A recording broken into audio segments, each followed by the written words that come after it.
का सुख अनुभव कर लो। मन संसार में किसी सुख की कल्पना भी करने से डरेगा, क्योंकि जो सुख पायो मैं राम भजन में, सो सुख नाही अमीरिया में, मन लागो मेरो यार फकीरिया में। इतना छोटा सा जीवन है और कुछ सोचने का समय ही नहीं होना चाहिए। बस इसको तो लगा दो, भगवान के इश्क में झोंक दो। बाहर के सुख, दुनिया, बातें बहुत मिथ्या है सब। अभी थोड़ा सा शरीर स्वस्थ है तो हर चीज़ आकर्षित करती है। थोड़ी एज बढ़ेगी, अपना ही शरीर दर्दों का सामान हो जाएगा, सारे सुख धरे रह जाएंगे। लगा दो अपने आप को भगवान के काम में। एक निश्चय कर लो, जो जीवन है यही सच पाने के लिए है। बाकी तो सब शरीर की प्रारब्ध से मिलता ही रहता है, लेकिन जो शरीर की प्रारब्ध से भी मिले ना, वो भी मुझे फीका लगे और भगवान का प्यार सच्चा लगे, भगवान की भक्ति सच्ची लगे। इतना अंदर मनन कर लो, निश्चय कर लो कि मन फिर डांवाडोल ना होए। ये जो पेंडुलम की तरह मन डांवाडोल होता है ना ये संसार का होने देता है, ना भगवान का होने देता है। पर जिसने एक निश्चय करके अपने को परमात्मा की ओर बढ़ा लिया, तो प्रारब्ध तो कहीं जाएगी नहीं शरीर की, वो तो इसको मिलती रहेगी। लेकिन अपने जीवन का एक उद्देश्य समझ में आ जाए और अपना चल पड़े, और उसका सबसे अच्छा एक्सपीरियंस तुम्हारे अपने पास है। तुम्हारे पास अनुभव है संसार का, और तुम्हारे पास अनुभव है गुरु की शरण में बैठने का भी। तुम कंपेयर कर सकते हो संसार में क्या है और ईश्वर के दर पे क्या है। तो देर नहीं लगनी चाहिए, अपना निश्चय पक्का करने में देर नहीं लगनी चाहिए। शरीर की प्रारब्ध कहीं रखे, कहीं उठाए, कहीं बिठाए, कहीं चलाए, पर मुझे अपना उद्देश्य हरदम याद रहे। इसी जन्म में ही प्रभु को पाके रहना है। अब लो न सानी, अब ना नसे हूँ। भगवान से भी प्रेयर करो, भगवान बहुत हो गया, कितने जन्म भटक लिया मैं, अब नहीं भटकना चाहता। अब मैं विश्राम चाहता हूँ, विराम चाहता हूँ, तुम्हारी शरण में समर्पित होना चाहता हूँ। अब मुझे भरमाओ मत, रोज़ भगवान से ही प्रार्थना करो, भगवान मुझे अपनी इस मोहिनी माया से बचा के रखो, मेरे मन को भ्रमित मत होने दो, मेरे पर कृपा करो। रोज़ भगवान के आगे रो रो के प्रार्थना करो कि भगवान मुझे इस भ्रम से बचाओ। और एक बात याद रखना, जैसा तुम्हारा संकल्प होगा ना, भगवान वैसा तुम्हें मिलेगा। उसके लिए संकल्प होगा वो मिलेगा। माया का संकल्प करोगे माया मिलेगी, जैसा भी तुम्हारा भाव होगा। एक बार बात बताते हैं, एक बुजुर्ग बाबा जी थे, बड़े कृष्ण भक्त, ज़बरदस्त थे। तो घर गृहस्थी वाले, लेकिन कृष्ण भक्त बड़े ज़बरदस्त थे। और भक्ति भी ऐसी कि कहते थे कान्हा मेरा पुत्र है और राधा मेरी बहू है। बड़ा उनको अंदर विश्वास सा था ऐसा कि मेरे बहू बेटा हैं, और इसी भाव से वो उनको प्यार करते थे, याद करते थे, जपते थे। वैसे तो घर गृहस्थी बहुत बड़ी थी, 7 बहुएं थीं वैसे ओरिजिनली घर में, लेकिन बाबा जी को वो बहू बेटा अपने ज़्यादा प्यारे लगते थे। एक दिन मनिहारन आई, चूड़ियाँ बेच रही थी। बाबा जी की मौज आई, भक्ति में वैसे रहते थे, लहर में वैसे रहते थे। मन हुआ कि अंदर बहुएं बैठी हैं, मनिहारिन को बोलते हैं जा उनको चूड़ियाँ पहना दे, पैसे मेरे से ले लियो। मनिहारन गई, चूड़ियाँ पहना के आ गई। बाबा जी 8 रुपए निकालो। बाबा जी कहें बहुएं 7 हैं, 1 रुपया रेट है चूड़ी का, तो ये मेरे से पैसे फालतू क्यों मांग रही है। एक आध बार कहा, लेकिन मनिहारिन नहीं मानी। नहीं नहीं 8 बहुएं हैं अंदर। बोला 7 हैं। पर बाबा जी का मन नहीं हुआ बात करने का ज्यादा। बोला दे दो 8 रुपए। 8 रुपए तो दे दिए, पर दुखी बड़े हुए कि मनिहारन ठग के क्यों चली गई, ऐसे झूठ कैसे बोल सकती है। संत स्वभाव था, थोड़ा चिंतन चल गया। रात को सो गए। सोए तो सपने में राधा जी प्रकट हो गई। उसको लाडली कहते थे अपनी। कह रही है बाबा मैं तुम्हारी कौन हूं। बहू हो तुम मेरी। बोला तो फिर तुम दुखी क्यों हो। जब मैंने भी चूड़ियां पहनी साथ में तो 8 बहुएं हो गई ना, तो तुम दुखी क्यों हो। एकदम उठ के बैठ गए। बोले मैं सोचता था मैं ही मानता हूं उसको बहू, पर ये सचमुच मेरे बहू बेटा हो गए हैं। ईश्वर इतना सरल है। मेरा बताने का मतलब ये है, ईश्वर इतना सरल है कि अगर तुम सच्चाई से कोई भी संबंध जोड़ लोगे ना, वो बेचारा निभाने खड़ा हो जाता है। राधा जी को लगा कि जब इसने बहुओं को चूड़ियां पहनाने की बात की है, तो मेरा भी फर्ज बनता है बहुओं में जा बैठूं। बाबा जी दुखी हो जाएंगे, उनको लगेगा मैं मानता हूं बहू, वो तो आई नहीं। इसीलिए बोला 8 बहुओं ने चूड़ियां पहनी, और चूड़ियां दिखा गई राधा जी उनको। बोला देखो बाबा ये मैंने पहनी है चूड़ियां।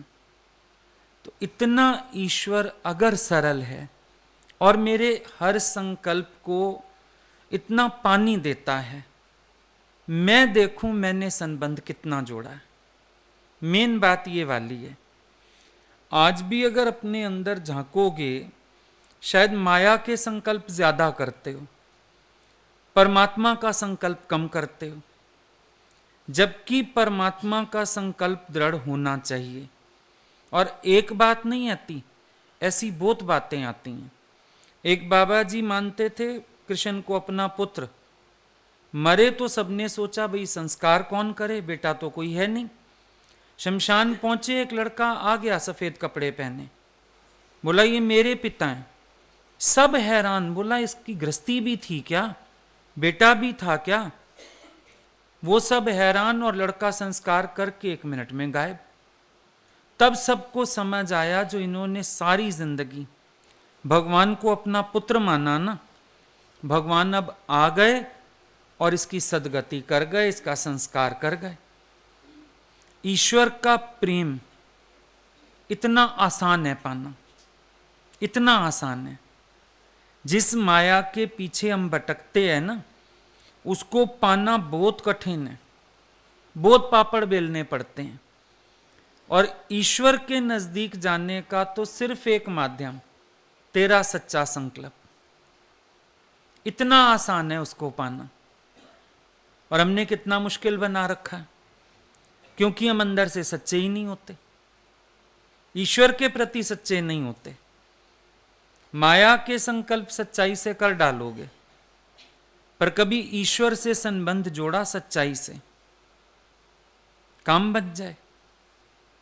यहां आके हम लोग बोलते हैं मुश्किल है, आप कहते हो, लेकिन कहां मुश्किल है। जिसने प्रभु से लगन लगाई उसकी नैया पार लगाई। मीरा ने सामने भी नहीं देखा, मूरत में देख के ही भज लिया कंत भाव से, भगवान उसके हो गए। मुश्किल है क्या। आसान में आसान परमात्मा का मार्ग, और हम लोगों ने मुश्किल बना रखा है, क्योंकि हमारे दिमाग से वो संसार की खेचल ही नहीं खत्म होती। सारा टाइम दिमाग वहीं लगा रहता है, इधर आना, इधर जाना, इधर लेना, इधर देना, यहां सुख है वहां सुख है। एक अपने जीवन को भक्ति के प्रवाह में डालने के लिए हम कितनी शर्तें अड़ाए बैठे हैं। सोच के देखो, सिर्फ एक अपने जीवन को ईश्वर के प्रवाह में डालना है, भक्ति के। लेकिन रोज हमारे पास नया बहाना, रोज हमारे पास नया कारण, रोज हम सोचते हैं पहले ये हो जाए, पहले वो हो जाए। अब ये तो भाई प्रारब्ध है, पता नहीं कुछ ठीक होना है नहीं होना है। तुम अपने जीवन को गति में डालो ना, अपने आप को ईश्वर के नजदीक करो। काहे पड़े हो चक्कर में फालतू के? ये समस्याएं तो रोज चलेंगी, कहीं बच्चों की दिक्कत, कहीं बहुओं की दिक्कत, तो कहीं कोई दिक्कत, तो कहीं कोई दिक्कत। ये सब तो चलता ही रहेगा, ये संसार यूं ही चलेगा। सत्संग आने का ये मतलब मत समझ लेना कि वो सब ठीक हो जाएगा। सत्संग आने का मतलब है जो तेरा मन उन चीजों से चलता है वो ठीक हो जाएगा। भक्ति का ये मतलब नहीं है एवज में भगवान मेरी हालतें सुधार देगा, पर भक्ति का मतलब इतना सा ही है कि आप रजा में राजी रहना सीख जाओगे। जो खेल बना हुआ है उसको एक्सेप्ट करना आ जाएगा, इतनी बात है। अब हम आते हैं भगवान के दर पे, फिर सोचते हैं ये ठीक हो जाए वो ठीक, तभी तो मन लगे ना भगवान में। भगवान में मन लगाने के लिए कोई शर्त नहीं होती है। भगवान में मन लगाओगे, उल्टा ये व्यर्थ के झंझटों से मन निकल जाएगा। चिंतन किसके अंदर रहता है जगत का? जिसका मन ईश्वर में नहीं लगा। जब आपका मन ईश्वर में लग गया, आपके पास संसार के झंझट का फर्क क्या पड़ेगा? आप बताओ। आपके अंदर सारा दिन राम धाम की धुनी चल रही है, आपके अंदर हर वक्त ईश्वर के प्रेम की तार बज रही है, आपको बाहरी हालतों से क्या फर्क पड़ेगा? भाई ये सब तो चलता ही रहेगा, कौन बड़ी बात है। अब बच्चे की प्रारब्ध में पढ़ाई होगी तो पढ़ जाएगा, नहीं होगी तो अनपढ़ भी रहेगा, क्या कर सकते हो। मन कहता है नहीं भगवान मैं रोज तेरे दर पे आता हूं, प्रार्थना भी करता हूं। भगवान ये सब करने को नहीं बैठा है। भगवान तू मेरे बच्चों की बुद्धि बदल दे, क्रोध ना करें, झगड़ा ना करें, जायदाद के लिए लड़ाई ना करें, भगवान बुद्धि बदल दे। अरे तुम आराम से बैठो, बनी बनाई बन रही, अब कुछ बनना ना है। ये सब खेल बने पड़े हैं। इन चीजों को भक्ति से क्यों तौल लेते हो कि ये सब ठीक होगा तो मैं परमात्मा में मन लगाऊंगा। हम कहते हैं परमात्मा में मन लगाओ, कुछ गलत दिखेगा ही नहीं। एक विश्वास होगा कि जो परमात्मा की तरफ से हो रहा है एकदम ठीक है, दूसरा विचार ही नहीं आएगा अंदर। लेकिन आप क्या करते हो, कोई भी हालत आती है, भगवत चिंतन छोड़ के उस हालत के चिंतन में पड़ जाते हो और उस हालत का चिंतन कर करके अपने आप को अशांत कर लेते हो, जबकि कोई जरूरत नहीं है उस अशांति की। ये अशांति हम खरीद करते हैं। अभी बच्चा छोटा है, मैं इसके लिए तो सोचूंगा, क्या भगवान सोचना भूल गया? तुम सोचोगे? एक विचार करके देखो, क्या परमात्मा सोचना भूल गया उसके लिए? ऐसे ही टपका दिया उसको? तेरे से पहले भगवान उसकी सोच चुका। तुम बैठ जाओ आराम से, पर तुम्हें लगता है नहीं मैं कुछ हूं, मैं मां हूं, मैं बाप हूं, मेरा भी सोचना फर्ज है। अब तुम्हारे दिमाग में ये जो पत्थर पड़े हैं ना, उपाधि वाले, फर्ज और धर्म वाले, कर्तव्यों वाले, ये तुम्हें भक्ति में रमने नहीं देते। ज्ञानी डोरियां किस हिसाब से ढीली छोड़ता है संसार की? सिर्फ एक विश्वास के बल पर कि ईश्वर की तरफ से सब बना हुआ है, वो सारी डोरियां ढीली छोड़ देता है। It is already being done. ज्ञानी एक बात जानता है, ये पहले हो चुका है, परमात्मा की तरफ से हो चुका। जैसे हम पिक्चर देख रहे हैं, अब पिक्चर में आपने देखा एक बच्चे के माँ बाप चले गए, हाई इस बच्चे को कौन पालेगा, बेचारा यतीम हो गया। चुप बैठो, डायरेक्टर ने उसका कर रखा है इंतजाम। अगले सीन में अभी हीरो आएगा, इसको उठा ले जाएगा। अगले सीन में अभी हीरोइन आएगी, उसको ले जाएगी। अगले सीन में अभी राजा की सवारी निकलेगी, ये बच्चा राजकुमार बन जाएगा। भगवान ने इसी तरह से, जैसे उस डायरेक्टर ने सोच रखा है ना अगला सीन, भगवान ने भी सोच रखा है। हम बजाय ये सोचने के कि ईश्वर ने पहले से सब ड्रामा फिक्स किया हुआ है, हम ये सोचने लगते हैं मैं इस ड्रामे को आगे कैसे बढ़ाऊं। अब जैसे उस पिक्चर में इंटरफेरेंस इम्पॉसिबल, ईश्वर की इस पिक्चर में इंटरफेरेंस एब्सोल्युटली इम्पॉसिबल, कोई कुछ कर ही नहीं सकता। सबने ये पिक्चर देखनी है सिर्फ बैठ के, और कोई कुछ नहीं कर सकता। हम तो बार बार तुमको बताते हैं ना, बचपन से हम पढ़ाई में इतने अच्छे थे, अच्छे स्कूल में, अच्छे कॉलेज में, घर वालों ने भी इतना अच्छा पढ़ाया, पैसा लगाया, खुद का भी एम था, कितनी कितनी पढ़ाइयाँ कर ली, लेकिन जो भगवान को मंजूर था दिशाएं तो उधर मुड़ गई, सारी डिग्रियां धरी रह गईं। और कहीं चले जाओ वहीं फर्स्ट पोजीशन, वहीं अच्छा, पढ़ाई अच्छी, सब कुछ अच्छा। लास्ट में आके YMCA किया, वहां भी 5000 बच्चों में फर्स्ट। इंटरव्यू के लिए बुलाया, उन लोगों ने बोले आपसे क्या पूछें, 5000 बच्चों में आपका रिटन टेस्ट टॉप पे क्लियर हुआ है विदाउट एनी मिस्टेक। वो बेचारे मेरे से पूछने लगे आपकी हॉबीज क्या हैं? रीडिंग बुक्स, विच बुक्स, स्पिरिचुअल बुक्स।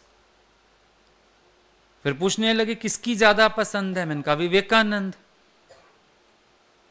इतने जो 5 लोग थे इंटरव्यू लेने वाले, आप ये बताइए जो पाथ विवेकानंद ने बताया है क्या ये प्रैक्टिकल है?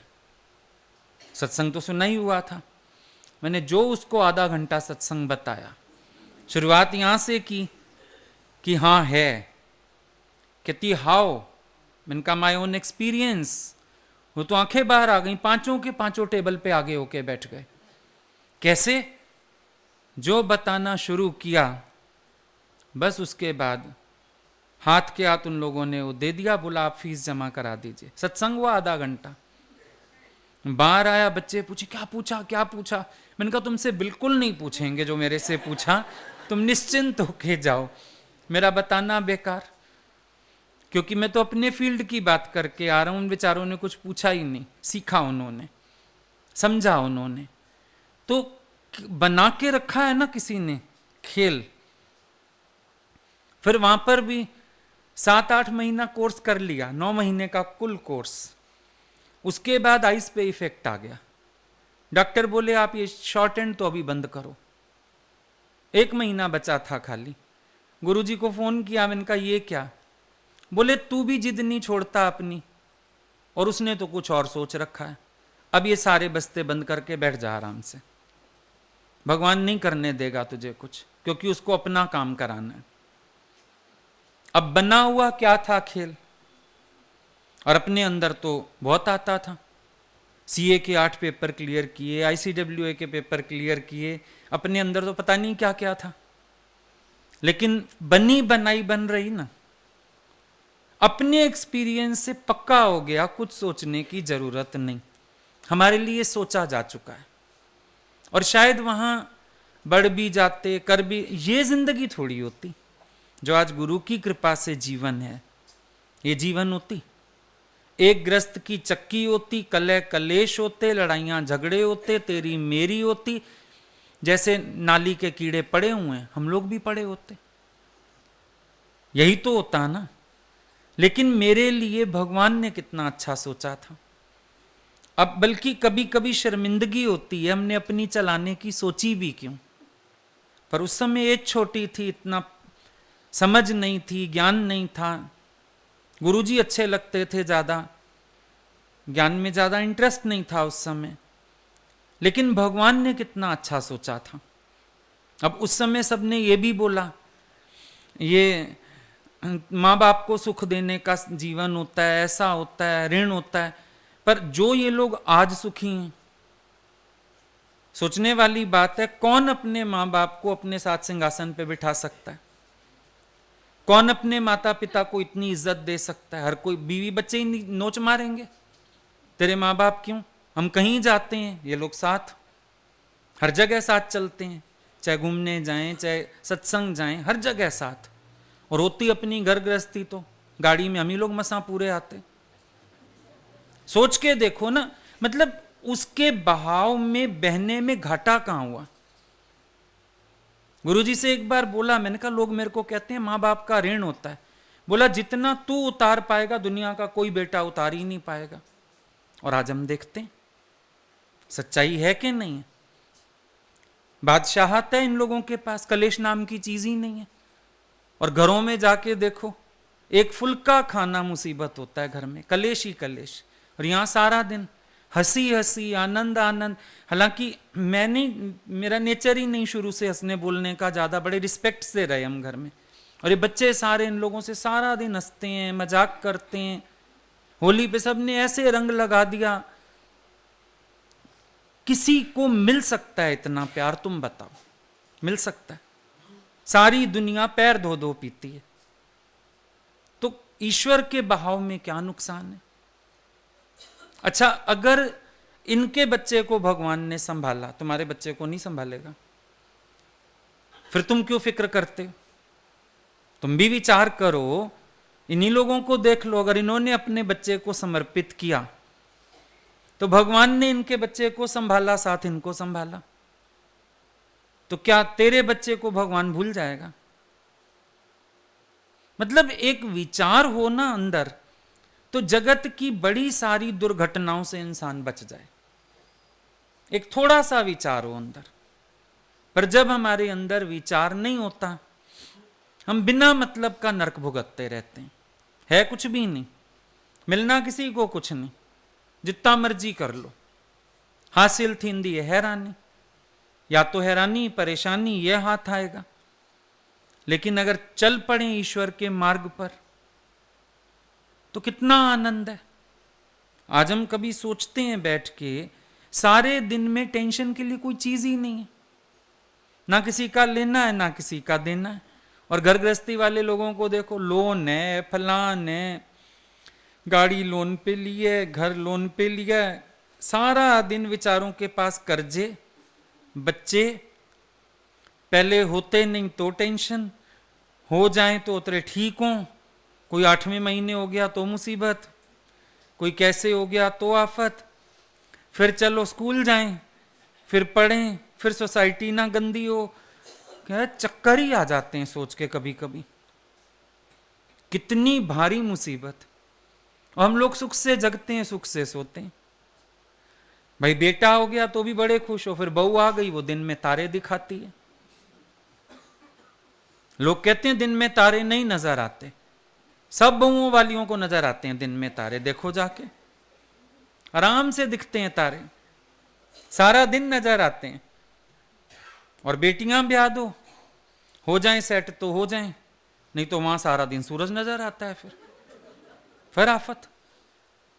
तुम सोच के देखो, जगत की कल्पना करते हो, कभी देखो ना जिनको वो सब सुख प्राप्त हुए, उन सुखों के पीछे दुख कितने बड़े बड़े हैं। और एक ज्ञानी की जिंदगी देखो, तुमने गुरुजी को देखा ना, सुबह से उठ के जब वो बैठते थे, ये अबोध बालक लगते थे नहीं लगते थे, नहा धो के छोटा बच्चा माँ ने बिठाया हुआ है पलंग पे, ते प्यारे प्यारे लगते थे। कोई फिक्र नहीं, कोई चिंता नहीं, हंसी तो उनकी ऐसी किलकारियां, छोटा बच्चा किलकारियां मारता हो। कैसे?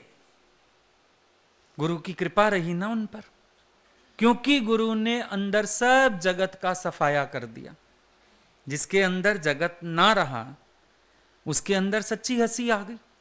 भले परिस्थितियां हो बाहर की, आज भी यहां कितने लोग होंगे जिनके साथ हालतें बहुत बहुत होंगी, लेकिन हंसी चेहरे से गायब नहीं होती। बड़े आराम से रख के बैठे हैं कि ईश्वर का काम ईश्वर जाने।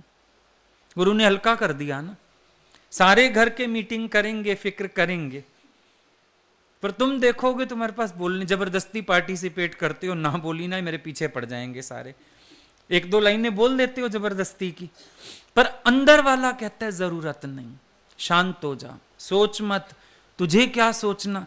कितनी प्यारी जिंदगी गुरु बख्शता है हम लोगों को, सोच के देखो।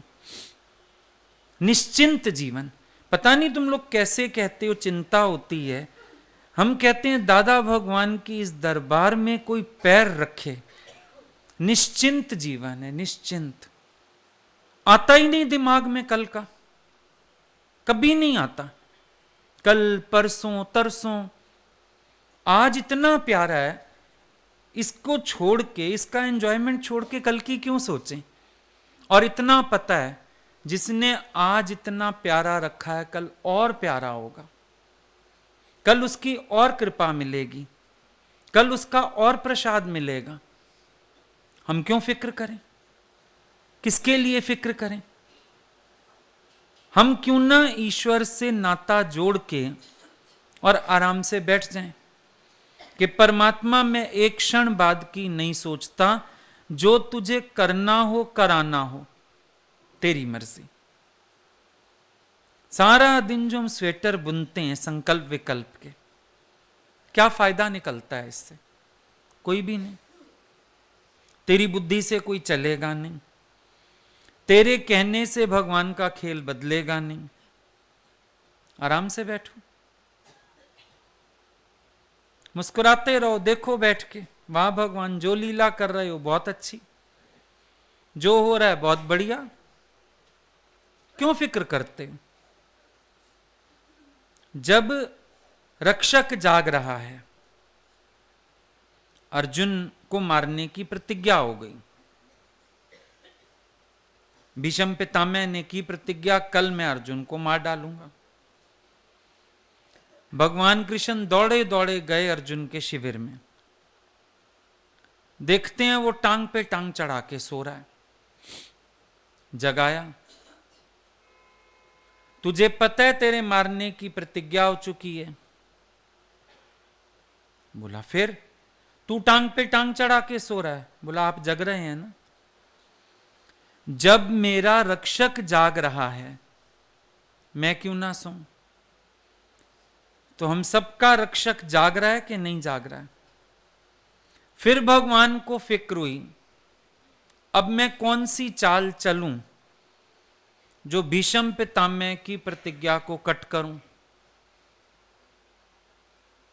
तब उन्होंने एक युक्ति रची।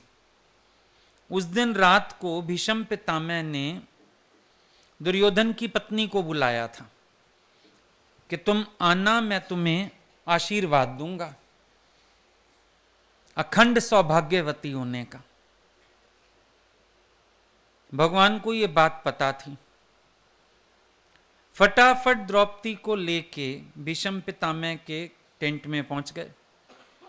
उसकी चप्पल भी अपने हाथ में ले ली कि आवाज ना हो जाए, और उसको बोला अंदर जाओ, पांव छुओ। उसने पैर छुए। अब अगले को तो ये पता, जिसको अपॉइंटमेंट दी हुई है वही आया होगा। उसने पांव छुए तो भीष्म पितामह ने तो आशीर्वाद देने ही बुलाया, अखंड सौभाग्यवती भव। अब जैसे ही आशीर्वाद दिया, द्रौपदी ने पल्ला उठा दिया। मेरे पति को मारने की प्रतिज्ञा करते हो, मुझे अखंड सौभाग्यवती होने का आशीर्वाद देते हो, ये क्या मतलब। बेचारा भीष्म पितामह एक बार तो हक्का बक्का हो गया, गलत जगह आशीर्वाद दे बैठा। अब बहू थी तो ये भी तो नहीं बोल सकता था पहले पर्दा उठा के बता तू कौन है। लेकिन 1 मिनट में उसका दिमाग चल गया। कहता है वो कहां है, कौन। कहता वो छलिया कहां है। कौन छलिया। बोला ये तुम्हारा दिमाग नहीं है, ये उसी की वो है रणनीति, वही है ये। कहां है। बोला वो बाहर खड़े हैं। तब भजन आता है ना, खुद तो बाहर ही खड़े रहे, भीतर भेजा पांचाली को। जब रक्षक इतना सुजाग है तो हमारे अंदर कितनी निश्चिंतता होनी चाहिए। हम थोड़ी थोड़ी बात के लिए चिंता, घबराहट, और या फिर आसरा किसका लेते हैं? बाहर लोगों का, जो स्थूल नाते नजर आते हैं ना, मन फिर उनका सहारा लेना चाहता है। शायद ये मुझे पार लगा देंगे, ये मेरे काम आ जाएंगे, ये मुझे संभालेंगे, जबकि हर रूप में संभालने वाला भगवान स्वयं है। और जब तक चक्कियां पीसोगे ना संसार की दिमाग में, तब तक भक्ति में मन नहीं लगेगा। भक्ति में मन उसका लगता है जो इन सब चीजों को किनारे कर देता है विश्वास से। मीरा की तरह सारा दिन अंदर लौ क्यों नहीं लगी रहती? सारा दिन अंदर भगवत चिंतन क्यों नहीं रहता? सारा दिन अंदर परमात्मा की याद क्यों नहीं रहती? क्यों हमारे अंदर इधर का विचार, उधर का विचार, इधर की बात, उधर की बात क्यों आता है? ये सब हर बात को हटा के विश्वास से और भक्ति में मन लगाना है। ये जो कर्ता भाव आता है, ये मुझे सोचना है, ये मुझे करना है, ये सब हमारा भ्रम मात्र है, मिथ्या भ्रम है, क्योंकि मुझे कुछ करना ही नहीं है। हो चुका है सब। जब पहले बनी प्रारब्ध, पीछे बना शरीर, तुलसी ऐसा जान के मन ना बांधे धीर। धीरज में क्यों नहीं आते हो? इस बात को जान लो, निश्चय कर लो और धैर्य में आ जाओ, रिलैक्स हो जाओ। अंदर से बस परमात्मा को कस के पकड़ लो। ये जिनको पकड़े हुए हो ना, ये तुम्हारे नहीं है, ये कर्म प्राणी कहलाते हैं।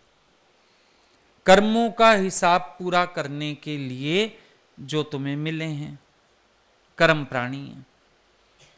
अब ये तो अपना कर्म काट के किनारे हो जाएंगे, लेकिन तुम इनका मोह, इनकी आसक्तियां अपने साथ ले जाओगे और जन्म मरण तैयार करोगे। इनका तो हिसाब किताब इतना ही है। जहां इनका कर्जा पूरा हुआ, चल मेरा भाई। भाई, जब तक किसी की आखिरी किश्त भी रहती है तो शाहूकार दरवाजा खटखटाता है, तुम्हारा किश्त दो।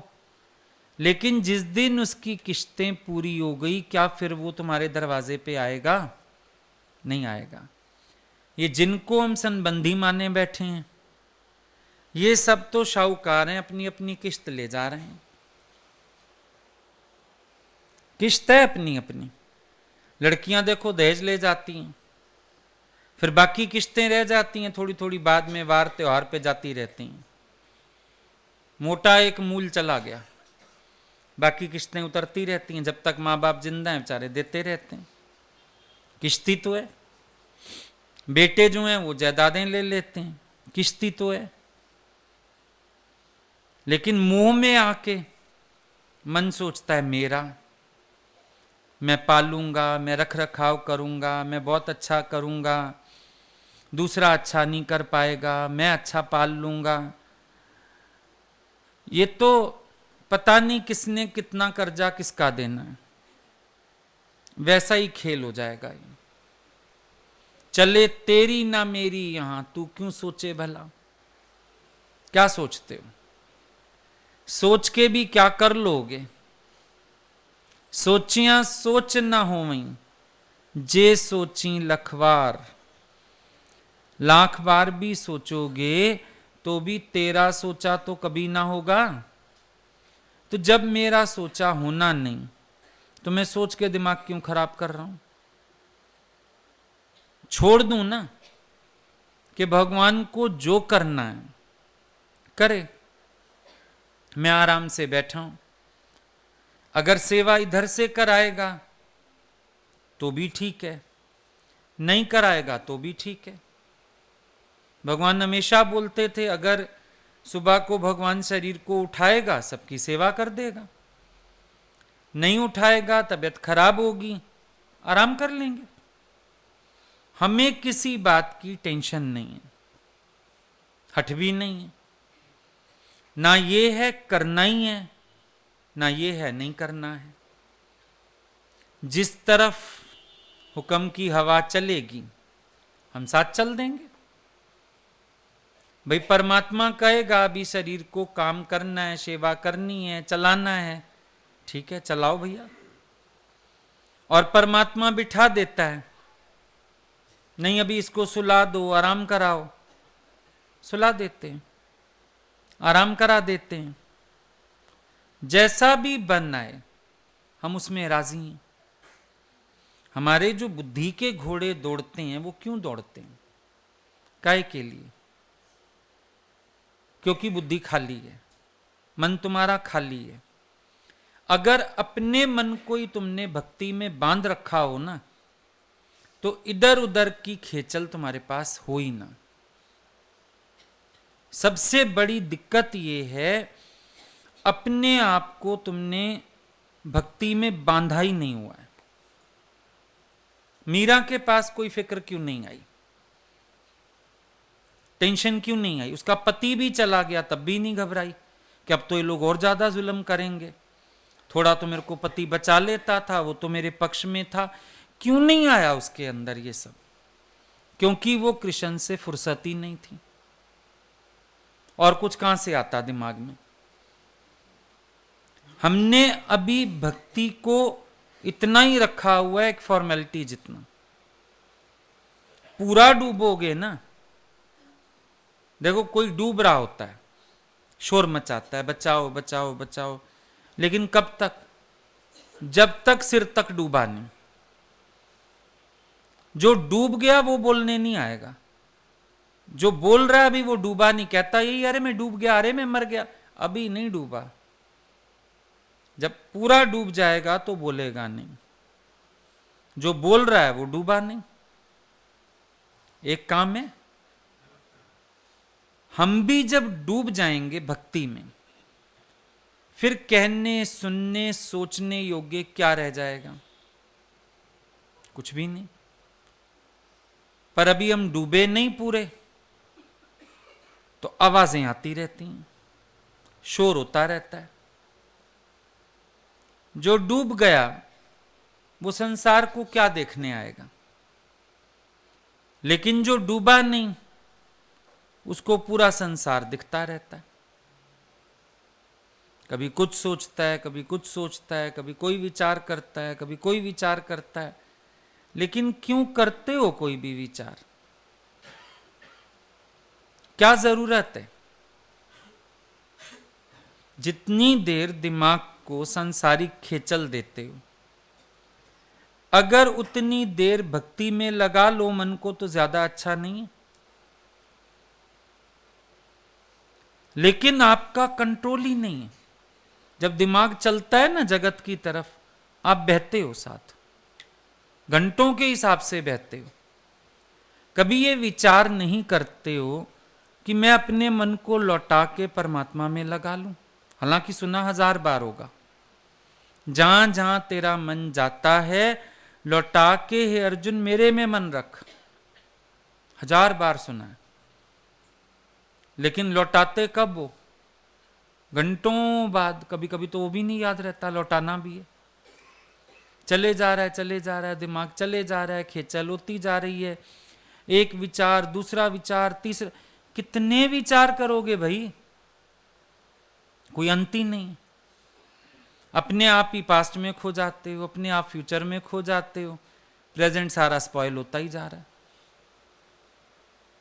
जो फ्यूचर में या पास्ट में जिएगा वो प्रेजेंट को कैसे संवारेगा? संवार ही नहीं सकता। प्रेजेंट उसका संवरता है जो पास्ट और फ्यूचर की दुनिया से बाहर आता है। आप उसी दुनिया में रहते हो। पास्ट के सुख याद करोगे, फ्यूचर के सुखों की कल्पना करते रहोगे। बीत गया वो तो वैसे ही पास्ट इज लास्ट हो गया, फ्यूचर हाथ में है ही नहीं, सोचना बेकार। लेकिन इसी उधेड़ बुन में प्रेजेंट खराब हो जाता है। जितना प्रेजेंट में अपने को ठीक करके चल सकते हैं, संवार के चल सकते हैं, अपने आप को राइट बना सकते हैं, बनाते ही नहीं, क्योंकि सारा दिमाग तो पास्ट फ्यूचर में ही लगा पड़ा है। जबकि अगर हम कोशिश करें तो प्रेजेंट को हम कितना बढ़िया बना सकते हैं, क्योंकि ज्ञान की समझ है अब साथ में। एक एक क्षण जीवन का कितना अच्छा हो सकता है। अपने मन को भी साफ कर सकते हो, दूसरों के मन भी साफ कर सकते हो अपने अच्छे आचरण से, दूसरों की शिकायतें भी दूर कर सकते हो, अपने मन की कालख भी धो सकते हो। इस प्रेजेंट को कितना बढ़िया किया जा सकता है। पर जो नेचर है ना हलचल वाला, वो तुम्हें कहीं भी शांति पाने ही नहीं देता है। मुसीबत सिर्फ यही है, इंसान जहां भी मरता है अपने स्वभाव की मार खाता है, और कुछ नहीं, अपना नेचर। क्योंकि अपने पर कंट्रोल उसका नहीं है, और चीजों पे कंट्रोल करेगा, पर अपने पर कंट्रोल है ही नहीं। एक मिनट में इच्छा बहा ले जाती है, एक मिनट में क्रोध बहा ले जाता है, एक मिनट में अहंकार बहा ले जाता है, पता ही नहीं चलता। वासना बहा ले जाती है, पता ही नहीं चलता। देखो, अपने पर वश नहीं है तो कारण बनते ही तुम अंदर से उजड़ जाते हो पूरे के पूरे, क्योंकि अपने साथ मेहनत नहीं है। अपने साथ जो मेहनत करता है ना, धीरे धीरे उसका अपने पर बहुत वश आ जाता है, कंट्रोल आ जाता है, समझ में आता है। हम लोग किसी को कुछ बोलते हैं ना, फिर हम कहते हैं सडन रिएक्शन क्या था मुझे ये बताओ, क्योंकि औकात तो उसकी वहीं से पता चलेगी। जो सडन रिएक्शन कोई करता है वहां से पता चलता है इसका ज्ञान का अभ्यास कितना है, अंदर धीरजता कितनी, शांति कितनी, नम्रता कितनी, वहीं से पता चलता है। और आप अपने सडन रिएक्शंस को देखो, कारण सामने आते ही आपके मन में खलबली, शोर, आवाजें, हलचल, ये सब क्यों है? दादाजी ने एक पॉइंट लिखी, non cooperation with the evil. Evil मना मन तुम्हारा। कहते हैं non cooperation with the evil. पर आप देखो, आपका मन से नॉन कोऑपरेशन है, कोऑपरेशन है? आप बिल्कुल इसको मना कर देते हो, भाई मेरी तेरे से अब कोई कोऑपरेशन नहीं, मैं कोऑपरेट नहीं करूंगा तेरे को। नॉन कोऑपरेशन है मेरा तो मन के साथ। लेकिन आप मन के साथ कोऑपरेट करके चलते हो, यही सबसे बड़ी मिस्टेक है। मन के साथ बहना, मन के साथ उलझना। ऐसे इंसान बोलता है मेरा मन साफ है। साफ मन हो जिसका, उसके पास रिएक्शन कहां से आए? मन में भरा पड़ा रहता है बहुत कुछ, तभी तो सडन रिएक्शन हो जाता है। और फिर हम भले बाद में माफी भी ले लें, कुछ भी कर लें, पर पता तो चल गई मन की औकात क्या है, अंदर से क्या हो, अंदर से कैसे हो, मालूम पड़ गया। तभी तो हम कहते हैं सत्संग कर कर के बहुत दिखा सकते हैं, पर अपने आचरण को सिद्ध करने वाले बहुत कम लोग होते हैं। पर उपदेश कुशल बहु तेरे, निज आचरण ते जन थोरे।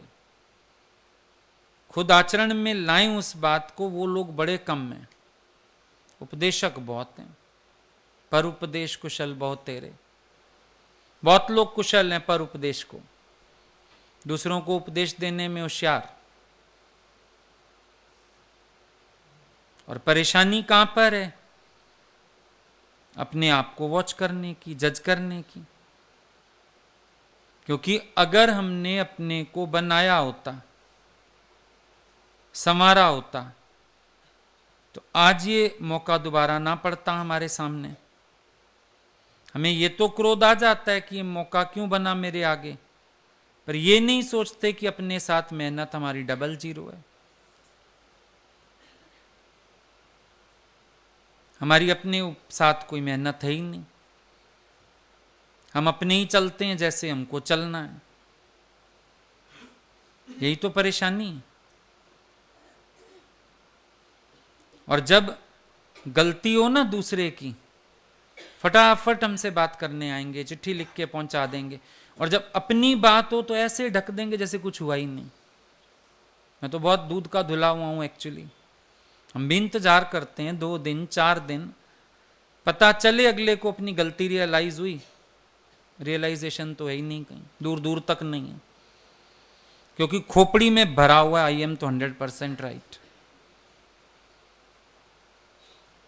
समझा ही नहीं हरकत में बरकत, गुरु एक हरकत से हमें कहां कहां तक खोद लेता है। पर वो अंतर्मुखता चाहिए असल में। सारा दिन कोई अपने को बनाने में लगा हो तो दिमाग इस तरह से दौड़ेगा, लेकिन दिमाग सारा दिन पढ़ाई जगत की फिजूल बातों में, तो अपने साथ मेहनत क्या करेगा? अपने को क्या परिवर्तित करेगा? अपने को क्या जांचेगा? और यहां जबकि कदम कदम पर अपनी जांच है, कदम कदम पर, हर कदम पे सोच विचार, विचार चाहिए। एक बार हम गुरुजी के पास थे तो एक सूखी सब्जी थी, एक मीठा था, प्रसाद बटना था। भगवान ने हमको बुला के बोला, एक और थे उनके लिए और एक मेरे लिए। बोला तुम्हारी वो जो आई है तुम्हारे साथ, एक वो और एक तुम दोनों इन चीजों को संभालना। उसको सब्जी दे दो तो तू मीठे पे जा, उसको मीठा दे दे तो तू सब्जी पे आ जा। उनके मुंह से एक लाइन और निकली कि बाकी किसी के हाथ से बरकत नहीं पड़ेगी। हमारे साथ एक लड़का गया हुआ था, मुझे अच्छा लगा, उसने बाद में गुरुजी से प्रश्न किया बैठ के अकेले में। बोला भगवान ये आपने कैसे बोला? क्या हमारे भाव खराब थे प्रसाद बांटने के? वो तो फिर उन्होंने उसको सेटिस्फाई किया, भाई अनुभव भी होता है और क्यों नहीं थोड़ा सा भाव का भी फर्क होता है। तुम प्रसाद बांट रहे हो, ये लोग अपने घर की तरह काम करते हैं, इतना समय हो गया है, जो भी उन्होंने किया। लेकिन एक बच्चे ने अगर प्रश्न किया, कम से कम आगे के लिए सीखा समझा तो होगा।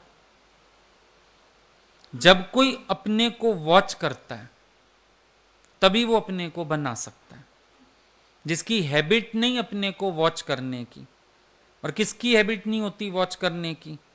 जिसने अंधी पट्टी बांध रखी आई है 100% राइट, उसको अपने को वॉच करने की फुर्सत जिंदगी में नहीं मिलेगी, क्योंकि वो तो हमेशा ही सही है, हर पॉइंट पे ही सही है, हर कदम पे ही सही है। हम कभी कभी बड़े हैरान हो जाते हैं, हम भी कुछ समझाते हैं ना, फटाफट चिट्ठी आ जाएगी, मेरे मन में तो एक ख्याल भी नहीं है, एक संकल्प, और उसी की बात सुन के 10 लोग अपना ज्ञान पकड़ लाते हैं, लेकिन अगला व्यक्ति निश्चिंत, कुछ है ही नहीं मेरे अंदर, कुछ है ही नहीं। नहीं है तो फिर भगवान का नूर क्यों नहीं बरस रहा? नहीं है जगत तो ज्ञान में स्थिति क्यों नहीं हो रही? फिर नहीं है अगर तुम्हारे अंदर इतना ही जगत का अभाव हो चुका, तो फिर ब्रह्म ज्ञानी क्यों नहीं हो गए हो? जगत तो तुम्हारे अंदर है नहीं बिल्कुल। फिर लास्ट में एक बात हम भी सोच के रख देते हैं कि खिड़कियां दरवाजे बंद हैं सारे, अभी हम जहां से बोले वहां से कुछ कैच किया ही नहीं। सीधी बात है, क्योंकि निरसंकल्प अवस्था ब्रह्म ज्ञानी की, जहां निर्विकल्प समाधि है, सहज अवस्था, और कितने आराम से हमारे अंदर कोई संकल्प ही नहीं। कहां तो इतने संकल्प थे, कहां कोई संकल्प ही नहीं। जादू हो गया, मेहनत तो कोई नजर नहीं आई हमें, कैसे जादू हो गया ये, क्या हो गया? और तुम्हें कहा मन रूपी कुत्ता भौंके तो भी देखो क्यों भौंक रहा है, नहीं भौंक रहा तो भी देखो बीमार है, क्या है, अंधा हो गया, सूंघ नहीं पा रहा, भौंक क्यों नहीं रहा? ये जांचना तो ये भी था कि मन निर्विचार कैसे है किसी पॉइंट पर, लेकिन उतनी गहराई का स्वभाव ही नहीं। ऊपरी ऊपरी दो बातें चेक कर ली और अपना सर्टिफिकेट बना दिया। चलो, हम भी कभी कभी सोचते हैं पता नहीं गटर में घी डालते हैं, हम फिर मेहनत करने लगते हैं, फिर बात करने लगते हैं, फिर समझाना चाहते हैं, फिर अज्ञान दिखाना चाहते हैं। और बात बड़ी क्या होती है, एक ये भी विचार चाहिए, अगर गुरु के मुख से निकल रहा है कहीं तो कुछ होगा, पहली बात। और इतना हमको भी अपने पे भरोसा है, भगवान ऐसे कुछ नहीं निकलवाता, कुछ तो होगा जो भगवान ने निकलवाया है अंदर से। लेकिन तुम लोग इतने फ्री रहते हो, कभी उस कृपा की गहराई भी नहीं आकी, कभी नहीं आकी, मस्त बैठे।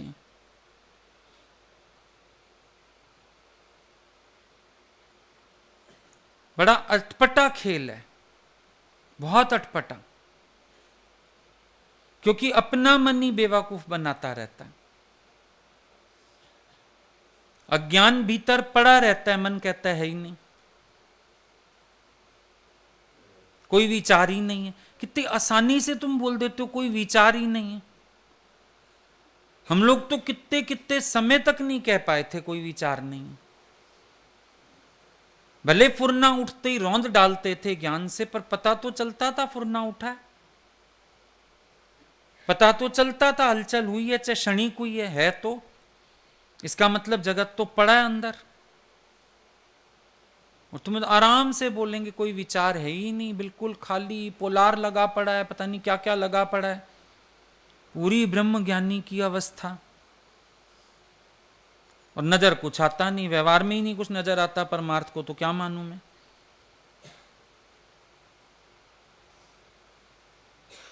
व्यवहार में ही टके का अकल नहीं, बात करने का अकल नहीं, रिएक्शंस कंट्रोल करने का अकल नहीं, और खाली है मन, समाधि लगी पड़ी है, निश्चिंत हो गए हैं, निर्विचार हो गए हैं। ये सच या वो सच, हम ही खोजते रहते हैं सच क्या है दोनों में से। अपने आप को झूठ में रखना बड़ा पसंद है, बहुत पसंद है।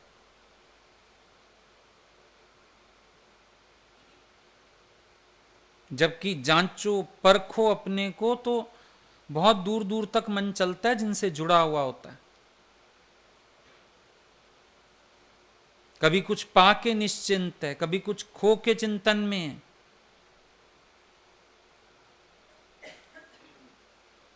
कभी लगता है नहीं छूटेगा नहीं, मेरे को तसल्ली है, फिर भी तो आधार बाहर हुआ। भगवान बोलते थे अगर तुम्हें यह भी आसरा है, चल मेरे बैंक में इतना लाख पड़ा हुआ है, बोले अभी भी भगवान भरोसे नहीं हो। अगर तुम्हें यह भी आसरा है कि चल मेरे को कोई खिला देगा, भाई खिला देगा, फलाना खिला देगा, अभी भी भगवान के आश्रय नहीं हो।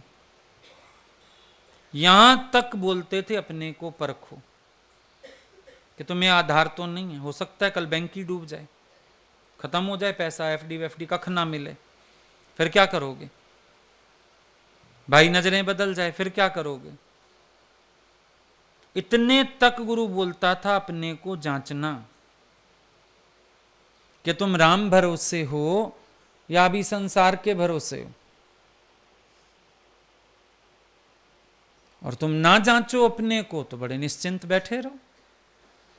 हम तो भाई आराम से बैठे हैं, आ रहा है फलाना, दे रहा है फलाना, अकाउंट में मेरे है इतना। तुम्हें उसके आधार की खुशी है या सचमुच भगवान के आधार पर हो? आज तुम्हारा बैंक से भी हटवा दें, किसी को दिलवा दें, ये खोज के देखना। रामतीर्थ मूर्ख नहीं था। जिसको पूछते हैं कि तुम क्या करते हो तो कहता है सारा दिन अपने हृदय को अपने नाखूनों से छीलता रहता हूं कि प्यारे के अलावा तो कोई संकल्प नहीं आ गया। तुम पता नहीं कितनी ऊंची सीढ़ी चढ़े बैठे हो, जो जांचने की तकलीफ ही नहीं उठाते अपने को। रामतीर्थ जैसा इतनी ऊंची स्थिति पे आके भी सारा दिन कुरेदे जा रहा है अपने को। और तुम्हें तो गुरु भी अज्ञान दिखा दे, तुम्हें वो भी नहीं कुरेदना। आंखों पे पता नहीं कौन सी काली पट्टी बंधी हुई है, कुछ पता ही नहीं चलता।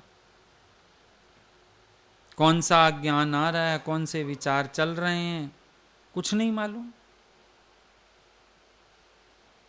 पता ही नहीं है कुछ।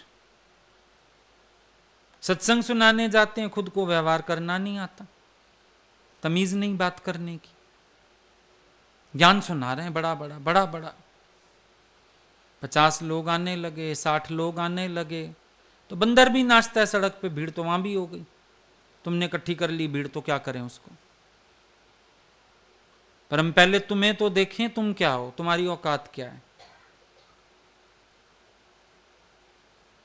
रहते कहां हो, खाते कहां हो, व्यवहार कैसा है, बात करने की अकल है, समझ है। और ये भी पूछो अपने से, और किसी को देखा ऐसा सिवाय तुम्हारे? सबसे भिड़ंत तुम्हारी है, सबसे गलत बोलना तुम्हारा है। हर एक अपने को बनाने में लगा है। निश्चिंत है, एक सत्संग सुन लेना, एक सत्संग सुनाया ना है, बाकी अपना चलो जैसे संसार में। कितना पछतावा लगता है ज्ञान के विरुद्ध एक कदम चला जाए, डूब मरता है इंसान। तुम निश्चिंत, मुंह उठा के मेरे आगे भी आ जाते हैं, आप ठीक हैं, आपकी तबीयत ठीक है, फलां, वो मुस्कुराहट, कोई पश्चाताप ही नहीं। सोचते हैं इसको शायद पता ही कुछ नहीं होगा, बहुरूपीय बन के चले जाएं सामने, इनको क्या पता हम क्या किए खड़े हैं। और कभी कभी मेरे को याद आता है, जरा सी गड़बड़ हो जाती थी, हम लोग गुरु का सामना नहीं कर पाते थे, जान निकलती थी, इतना डर। उनको पता हो या ना हो, अपना अंदर वाला शर्म से डूब मरता था कि कैसे हो गया हमसे ये, क्यों हो गया। लेकिन तुम अंदर देखो ना, तो किसी चीज को वेटेज नहीं देते हो, बिल्कुल भी देखते ही नहीं हो अपने अज्ञान को। ना अपना अज्ञान शर्मिंदा करता है, ना अपने अज्ञान पे पश्चाताप होता है, तो फिर सुधार कैसे होएगा? सुधार के लिए तो स्वीकार्य बुद्धि चाहिए होती है। अगर हम अपने अज्ञान को एक्सेप्ट ही नहीं कर पा रहे, हम अपने अज्ञान पर जीत कहां से पाएंगे? जन्म तेरा बातों ही बीत गया, ऐसे ही बीत जाएगा जीवन, ऐसे ही कहानी खत्म हो जाएगी एक दिन। भक्ति का आनंद क्षणिक नहीं होता। भक्ति जागती है ना अंदर, तो वो हर वक्त प्रफुल्लता में, मौज में रखती है। क्षणिक नहीं होता, अभी भजन गाया रस आ गया, अभी कोई बात सुनी रस आ गया, हाँ हाँ मेरे को भी आनंद आ गया। आनंद माना फिर छिन्न भिन्न तो नहीं होए कम से कम। आनंद माना फिर वो आनंद से बाहर आके उल्टी सीधी हरकतें और रिएक्शंस तो नहीं करेगा। आनंद में रहने वाला अपना आनंद क्यों फिटाएगा किसी भी बात पे? वो तो 4 फालतू बातें भी सह जाएगा, बोलेगा कौन अपनी शांति फिटाए। पर असल में पाया नहीं, सिर्फ धोखा किया हुआ है अपने से। निश्चिंत है। अंदर जबकि गहरा विचार चाहिए, ज्ञानी के ज्ञान का गहरा विचार है। हर कोई बनाता है अपने को। आज सुबह भी कोई बात कर रहा था मेरे से बैठ के, हालांकि उसने किसी की बात सुनी सिर्फ, बोले पर मेरे को इतनी अलर्टनेस थी बात सुनते हुए कि लेडीज के बीच निंदा कॉमन है, कहीं ये निंदा के वे से मेरे कान तो नहीं भर रहा, और बार बार मैं अपने को देखूं तेरे अंदर समाधान है, तेरे अंदर इमेज तो नहीं बन रही। और बोले इसी चक्कर में मुझे आधी बातें भूल गई हैं, याद नहीं है मुझे, क्योंकि मेरे को इतना डर लगे जा रहा था कि लेडीज के बीच में कॉमन है निंदा चुगली, ये ना हो मेरा मन ही रस लेना शुरू कर दे और मैं फंस जाऊं। और बोले अब आपको बता दिया, आप बात कर लीजिएगा अगले से, मैं खाली। तो जो जागृत है वो हर कदम पे जागृत है, सुजाग है। सुनते तो सब हैं बात, लेकिन कोई इतनी सावधानी से बात सुनता है? सुनने के लिए सुनते हैं, लेकिन अगले व्यक्ति ने अपने को भी अलर्ट रखा और बोला जो समाधानता थी वो अगले को देने की कोशिश की, पर बोला अगला सोचता है मेरा औहदा, तो उसने बहुत एक्सेप्ट नहीं किया। पर बोला मेरे को तो अपनी जान निकली जा रही थी कि यहां ना कुछ आ जाए, यहां ना कुछ आ जाए, यहां ना कुछ आ जाए। बस सावधानी रखी तो बचाव हो गया। जिसको मनन निध्यासन चल रहा होता है उसकी विचारधारा अलग दिशा में जाती है, और जहां मनन निध्यासन है ही नहीं, फटाफट किताबें ठप करके बैठ जाते हो तुम, बस हो गई पढ़ाई। कई बच्चे होते हैं ना, माँ कहती है पढ़ ले सवेरे पेपर है, मैं तो पढ़ भी चुका सारा, किया क्या, ऐसे रीडिंग उड़ती उड़ती कर ली, पेपर में अगले दिन फेल हो आता है। यहां भी उड़ती उड़ती रीडिंग करते हो। लेकिन अगर भक्ति के प्रवाह में डालना है ना अपने को, फिर सारे जगत को भस्मीभूत कर दो, भगवान आप पे संभालेगा। तुम सिर्फ हो जाओ साहिब के, और कुछ नहीं। आई बात समझ में?